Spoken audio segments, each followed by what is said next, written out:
Estate planning may sound like a project for wealthy old people, but not so, says our next guest. He believes that everyone should give consideration to what would happen if in the event of an untimely passing. Joining us to discuss is Lawrence Sprung. He's the founder of Mitlin Financial and author of Financial Planning Made Personal. Larry, it's great to see you. It may seem morbid to talk about planning for a tragedy if you're, in your 20s or your 30s, but you believe everyone should do so, and that it could actually it could be a positive experience in some respects, and uplifting. So give me your thoughts on that.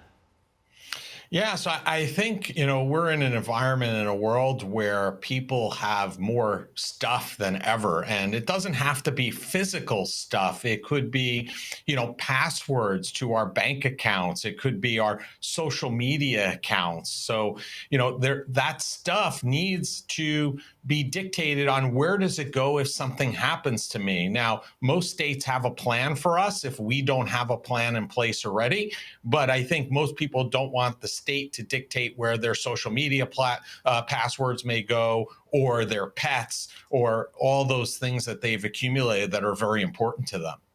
Well, let's dig into that then. Let's start with that most obvious one, pets. A lot of people have them, even if they don't have, a big stock portfolio. So why do people who have pets really need to have some kind of a will? Yeah, so pets are considered property under the law, which means without any instructions on what would happen to them upon your demise, they could end up in a shelter. And, simply by adding a provision in your will and assigning a specific person, a specific caregiver, and you could also set aside funds for their future care, those things will set up and ensure that your pet is taken care of in the way that you want to. Now, I think it's important to note that if you're going to assign a caregiver, make sure that that person is on board and aware that you're assigning them as the caregiver. So if something happens to you, it's not a surprise and they're not in a position to assist. And we got some great footage of pets right there with that one cat getting swept across the floor. Well done. Now, beyond pets, let's talk about someone's digital identity.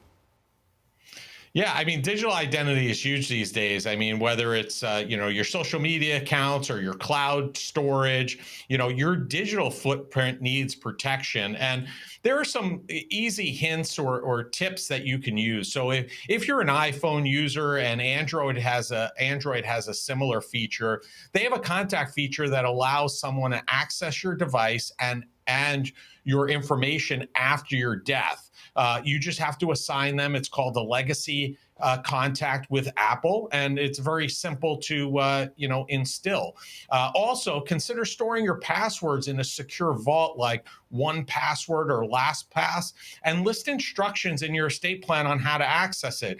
Those tools, I know LastPass, for example, has a tool that if you don't log in for a certain period of time, it's going to alert your key person that you've assigned to the account. So if something happens to you and you have passed, they'll have access to those passwords and that data that you valued while you were living.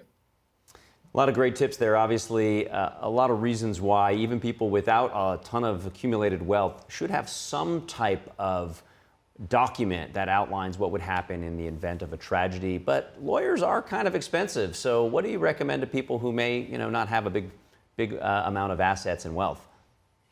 Yeah, obviously you want to have some kind, or, if you can afford it, have some kind of legal document drawn up. And if you can, work with an attorney, great.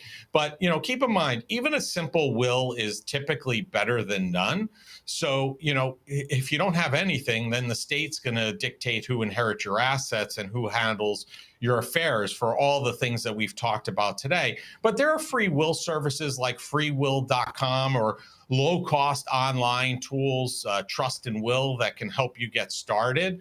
And really, it's not just about the money, but you also want to name someone you trust to make medical decisions, having a healthcare proxy, and even a power of attorney for anybody over the age of 18. So for those that can afford and want to use an attorney, that's obviously a great option. And for those who can't, there are options out there that would put you in a better place than you are today without having anything.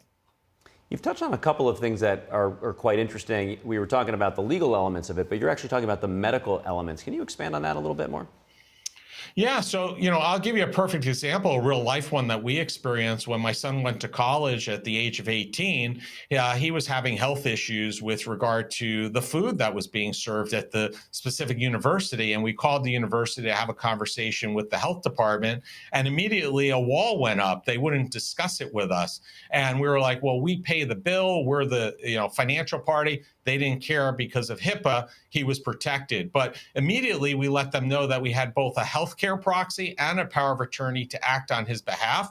Once we send that over, they were willing to speak with us on their behalf. So keep in mind that even though they're your babies at 18, and even if you're an adult today, you really can't get health information about another party without having a healthcare proxy and or a power of attorney. So they're key and vital documents if somebody's going through a health event.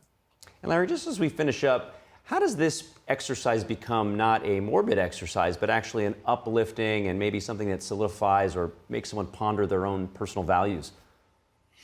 So I think there's two reasons why that happens. One is most people don't want somebody else or a state or an institution dictating what happens with, the things that they've accumulated and they so cherish. So having this document in place gives you the assurances that you have a say in that matter and you're dictating that.